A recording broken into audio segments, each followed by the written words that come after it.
Hello students, बच्चों ये fifth हमारा चैप्टर चल रहा है प्राकृतिक वनस्पति।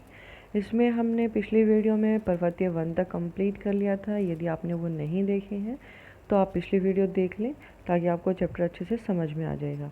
आज हम शुरू करते हैं वैलांचली व अनूप वन। तो देखो, भारत में विभिन्न प्रकार के आर्द्र व अनूप आवास पाए जाते हैं। कि ये क्या होते हैं, जो मिट्टी होती है यहाँ पर गीली होती है, और अनूप आवास का मतलब होता है कि यहाँ पर कुछ घर भी पाए जाते हैं।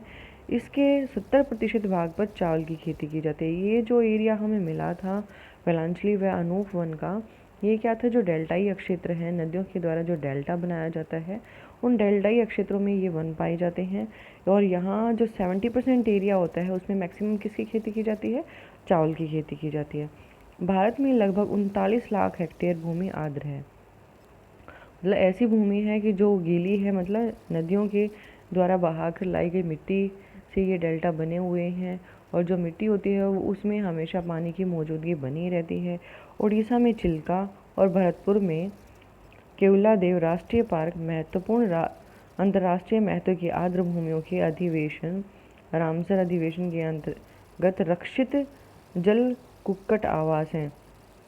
जल कुक्कट आवास हैं मतलब ऐसे जो ये क्या हैं, जो कुक्कट आवास होते हैं, जैसे जहाँ मुर्गी पालन वगैरह होता है, कुक्कट आवास उन्हीं को ही बोला जाता है। और उनके लिए ये रक्षित हैं कि उनकी रक्षा के लिए ये आवास बनाए गए हैं। अंतर्राष्ट्रीय अधिवेशन संयुक्त राष्ट्र के सदस्य देशों के बीच एक समझौता है। जो अंतर्राष्ट्रीय अधिवेशन की बात हो रही है, ये क्या है, जो यूनाइटेड नेशंस के जितने भी राष्ट्रीय सदस्य देश हैं उन देशों के बीच में एक समझौता है, एक डील है। हमारे देश की आर्द्र भूमि को, जो हमारे देश की आर्द्र भूमि है उसको 8 भागों में 8 कैटेगरीज में डिवाइड किया गया है। दक्षिण में दक्कन पठार के जलाशय। अब दक्षिणी जो भाग है वहाँ पर जो दक्कन का पठार है, महाराष्ट्र वाला एरिया है। और दक्षिणी तटीय पश्चिमी तटीय क्षेत्र की लैगून क्या होती हैं, खारे पानी की झीलें होती हैं। अन्य आर्द्र भूमि में जैसे राजस्थान में कुछ एरिया जो गीला रहता है, गुजरात और कच्छ की खाड़ी खारे जल वाली भूमि है। गुजरात राजस्थान से पूर्व केवलादेव राष्ट्रीय पार्क है। मध्य प्रदेश की ताज़ा जल वाली झीलें व जलाशय। भारतीय पूर्वी तट पर डेल्टाई आर्द्र भूमि व लैगून। और इसमें कौन सी हैं, चिल्का झील है, ये उड़ीसा में है। गंगा के मैदान में ताज़ा जल वाले क्षेत्र कच्छ क्षेत्र, जो गंगा नदी के द्वारा जो मैदान बनाया गया है वहाँ पर कच्छ का क्षेत्र। ब्रह्मपुत्र घाटी में मैदान, बाढ़ के मैदान, और ब्रह्मपुत्र की जो घाटी है वहाँ पर जहाँ बाढ़ आती है, बाढ़ के क्षेत्र वाले मैदान। उत्तर पूर्वी भारत और हिमालय गिरिपथ के कच्छ एवं अनूप क्षेत्र। कश्मीर और लद्दाख की पर्वतीय झीलें, नदियाँ। अंडमान और निकोबार द्वीप समूह के द्वीप चापों के मैंग्रोव वन और दूसरे आर्द्र प्रदेश। तो मैंग्रोव वन कहाँ पाए जाते हैं, समुद्र के खारे पानी में ये अपने आप को ग्रो करते हैं। तो जहाँ पर भी समुद्र का पानी मिलता है, क्योंकि जो डेल्टाई क्षेत्र है, डेल्टा क्षेत्र कहाँ बनते हैं, जो पूर्व की तरफ जो नदियाँ बहकर अपना जल गिराती हैं बंगाल की खाड़ी में, वहीं पर डेल्टा बनते हैं। पश्चिम की साइड में ये नदियाँ अपने एस्चुरी का निर्माण करती हैं, डेल्टा का निर्माण नहीं करती हैं। मैंग्रोव लवण कच्छ ज्वारीय संकरी खाड़ी पंख मैदानों, पंख मतलब कीचड़ वाले जो मैदान हैं, ज्वारंधमुख के तटीय क्षेत्रों पर उगते हैं। इसमें बहुत से लवण से न प्रभावित होने वाले पेड़ पौधे होते हैं। जो लवण का मतलब होता है कि जो पानी में नमक की मात्रा होती है उससे इनके ऊपर कोई प्रभाव नहीं पड़ता है। बंधे जल व ज्वारीय प्रवाह की संकरी खाड़ियों से आड़े तिरछे ये वन विभिन्न किस्म के पक्षियों का आश्रय प्रदान करते हैं। भारत में मैंग्रोव वन 6,740 वर्ग किलोमीटर क्षेत्र में फैले हैं। जो मैंग्रोव वनों की बात है, जो खारे पानी में अपने आप को ग्रो कर जाते हैं, इनकी जड़ें पानी में अपने आप को काफ़ी पकड़ के साथ बनाए रखती हैं, ये जल्दी से उखड़ते भी नहीं हैं। जो विश्व के मैंग्रोव क्षेत्र का 7% है। जो इसका एरिया बताया गया है वो 6,740 वर्ग किलोमीटर क्षेत्र है। और यहाँ पर जो मैंग्रोव वन पाए जाते हैं वो विश्व का कितना प्रतिशत एरिया लिए हुए हैं, 7% एरिया है। ये अंडमान और निकोबार द्वीप समूह है पश्चिमी बंगाल के। यहाँ पर जो एरिया है अंडमान निकोबार द्वीप समूह का और पश्चिम बंगाल का जो सुंदरबन डेल्टा है। सुंदरबन डेल्टा किसके मिलन से बनता है, गंगा और ब्रह्मपुत्र नदियाँ जब बंगाल की खाड़ी में गिरती हैं तो वहाँ पर ये क्या है, सुंदरबन डेल्टा का निर्माण करते हैं। और यहाँ पर सुंदर वन पड़ा है, वो यहाँ सुंदरी नाम के वृक्ष पाए जाते हैं, जिसकी वजह से यहाँ इसका नाम सुंदर डेल्टा पड़ा है। अत्यधिक विकसित है। इसके अलावा ये महानदी गोदावरी और कृष्णा के डेल्टाई में पाए जाते हैं। और इसके अलावा ये जो मैंग्रोव वन कहाँ कहाँ पाए जाते हैं, महानदी गोदावरी और कृष्णा नदियों के द्वारा जो डेल्टा बनाए जाते हैं। डेल्टा क्या होता है, जब नदी अपना पानी गिराती हैं तो ये ऐसे वाइड होकर आकार में डेल्टा करती हैं।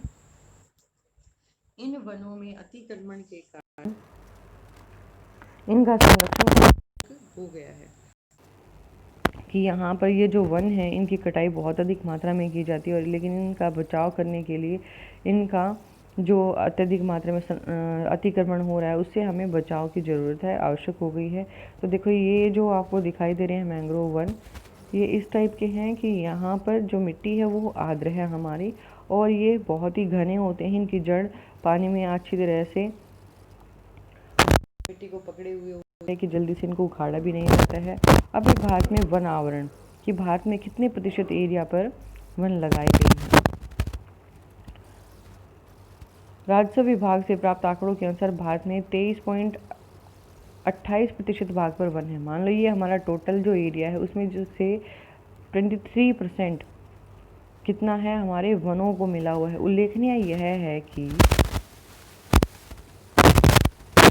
आंकड़ों के अनुसार वन क्षेत्र और वास्तविक वन आवरण अलग अलग है। यदि आंकड़ों के अनुसार हम देखें तो जो वन का एरिया है और जो वास्तव में रियल में जो है वो क्या है, दोनों अलग अलग है।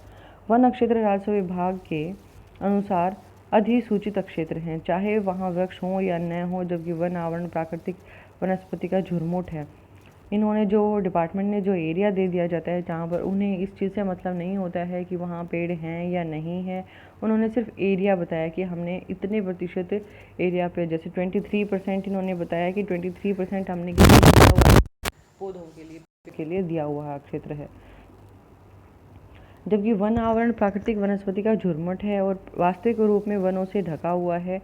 वन क्षेत्र राज्यों के राजस्व विभाग से प्राप्त होता है। जो वन का एरिया होता है हमें कहाँ से पता चलता है, जो राज्य होते हैं उनका जो राजस्व विभाग होता है वहाँ से हमें पता चलता है कि इस क्षेत्र में कितने वन हैं।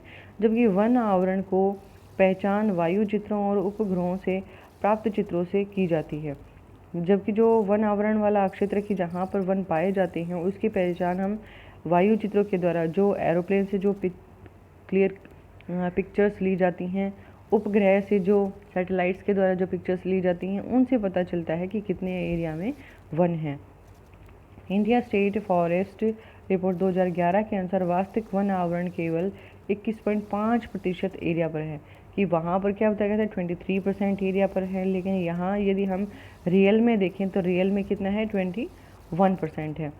उनमें से 12.29% भाग पर सघन वन मतलब बहुत ही घने वन होते हैं, और 8.75% पर विवृत वन पाए जाते हैं जो हमें कहीं कहीं दिखाई देते हैं। वन क्षेत्र वन आवरण दोनों में ही राज्यवार भिन्नता पाई जाती है। वन क्षेत्र की जो क्षेत्र वनों के लिए दिया गया है और वन आवरण जहाँ पर वन लगे हुए हैं, दोनों में क्या है राज्यवार जो डिफरेंस होता है वो अलग अलग पाया जाता है। जहाँ लक्षद्वीप में वन क्षेत्र शून्य है, जो हमारा लक्षद्वीप है इधर, और यहाँ अंडमान निकोबार द्वीप समूह, यहाँ पर वनों की बात करें तो यहाँ पर वन बिल्कुल भी नहीं है, वन क्षेत्र शून्य है, 0 के बराबर है। वहीं अंडमान और निकोबार में 86.93% क्षेत्र पर वन लगे हुए हैं, इसके वन क्षेत्र के अधीन है, क्योंकि यहाँ बारिश ज़्यादा होती है तो यहाँ पर सदाबहार वन पाए जाते हैं। 10% से कम वन क्षेत्र वाले राज्य मुख्य तौर पर देश के उत्तर और उत्तर पश्चिमी भाग में स्थित हैं। अब जो पूरे देश की बात हो रही है कि जहाँ 10% से भी कम वृक्ष पाए जाते हैं, उन राज्यों में कौन से हैं? देश का जो उत्तरी भाग मतलब जो हमारा जम्मू कश्मीर वाला एरिया है, उत्तर पश्चिमी भाग इधर पाकिस्तान से लगता हुआ एरिया है, जैसे हमारा राजस्थान गुजरात इधर वाला है। ये राज्य कौन से हैं? राजस्थान, गुजरात, पंजाब, हरियाणा और दिल्ली हैं, जो यहाँ पर 10% से भी कम वृक्ष पाए जाते हैं। गुजरात, राजस्थान और हरियाणा तो अर्धशुष्क इलाके हैं, मतलब यहाँ पर क्या है पानी कम ही पाया जाता है। पंजाब और हरियाणा के अधिकतर वनों को कृषि के लिए साफ कर दिया जाता है, और यहाँ पर जो वन पाए जाते हैं उनको खेती के लिए साफ कर दिया जाता है कि वहाँ कृषि की जाती है। तमिलनाडु और पश्चिमी बंगाल उन राज्यों में से हैं जिनमें 10 से 20% भाग पर वन पाए जाते हैं। अब है तमिलनाडु वाला एरिया कि दक्षिण भाग में इधर यहाँ तमिलनाडु है और पश्चिमी बंगाल, यहाँ पर जो वन पाए जाते हैं उसमें 10 से 20% वन पाए जाते हैं, एरिया पर पाए जाते हैं। प्रायद्वीपीय भारत में दादरा और नगर हवेली, जो प्रायद्वीपीय भारत है महाराष्ट्र के पास है दादरा और नगर हवेली, तमिलनाडु और गोवा को छोड़कर शेष सभी भागों में 20 से 30% भूमि वनों के अधीन है। यहाँ पर 20 से 30% जो भूमि है वहाँ पर वो क्या है, वनों के अधीन है। उत्तर पूर्वी राज्यों में 30% से अधिक भूमि पर वन पाए जाते हैं। और यदि उत्तर पूर्वी राज्यों में बात करें जो 7 सिस्टर्स वाला एरिया है तो वहाँ पर क्या है 30% से भी अधिक भूमि पर वन पाए जाते हैं। पर्वतीय स्थलाकृतियों और अधिक वर्षा वन विकास के लिए उपयुक्त हैं। जो पर्वतीय स्थलाकृतियाँ हैं, पर्वतों में जो स्थल की आकृति बनी हुई है, अधिक वर्षा वन विकास के लिए उपयुक्त होती हैं। वहाँ पर अधिक बारिश के कारण जो वन पाए जाते हैं वो विकास के लिए बहुत ही ज़रूरी हैं। वन क्षेत्रों की तरह वास्तविक वन आवरण में भी भिन्नता पाई जाती है। यदि हम वन क्षेत्र की बात करें तो जो रियल में जो वन आवरण है उसमें काफ़ी भिन्नता पाई जाती है। गवर्नमेंट ने कुछ एरिया दे रखा है लेकिन रियल में कितने एरिया पर पौधे पाए जाते हैं वो अलग हैं, जो कि जम्मू कश्मीर में 9.5% से अंडमान में 84.1% तक है। कि ये जो जम्मू वाला एरिया है यहाँ पर तो सिर्फ 9.5% एरिया पर पौधे पाए जाते हैं, और अंडमान वाले एरिया पर देखें तो हम क्या है वहाँ पर 84.01% है कि इतने एरिया में यहाँ पर वन पाए जाते हैं। भारत में वनों की वितरण तालिका से ये स्पष्ट होता है कि 15 राज्यों में कुल भूमि के 33% से अधिक भाग पर वन पाए जाते हैं। कि 15 ऐसे स्टेट्स हैं जहाँ पर 33% से भी अधिक भाग पर क्या पाए जाते हैं, वन पाए जाते हैं, जो कि पारिस्थितिकी संतुलन बनाए रखने के लिए एक आधारभूत आवश्यकता है, जो क्या है हमारे इन्वायरमेंट को अच्छा बनाए रखने में बहुत मदद करते हैं। क्योंकि अधिक मात्रा में पेड़ होते हैं तो वो क्या करते हैं, बारिश लाने में सहायक होते हैं। वास्तविक वन आवरण के अधीन क्षेत्र के आधार पर राज्यों को 4 प्रदेशों में बांटा गया है।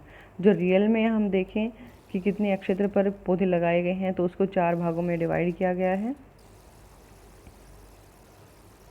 ये हम यहाँ पर देखते हैं कि जो 4 क्षेत्र हैं, अधिक वन संकेंद्रण वाले प्रदेश जहाँ पर बहुत अधिक मात्रा में वन है, मध्यम वन, फिर ये अधिक से थोड़े कम है, फिर कम वन संकेंद्रण है और अति कम वन संकेंद्रण है।